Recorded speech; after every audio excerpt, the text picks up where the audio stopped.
you know, in Frankfurt, in Hochmesse. Hochmesse, that means the fair of the books.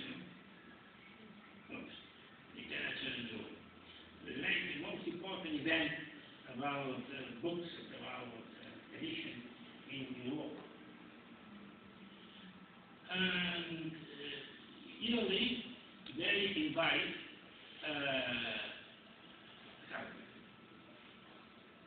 for instance, 2 years ago it was India. Yes, rather important. This year they have invited Turkey. But the past year the invitation was made to Netherlands. It was the first time that was invited a culture and a language without state. Well, that means that our literature, our language of a small country, India,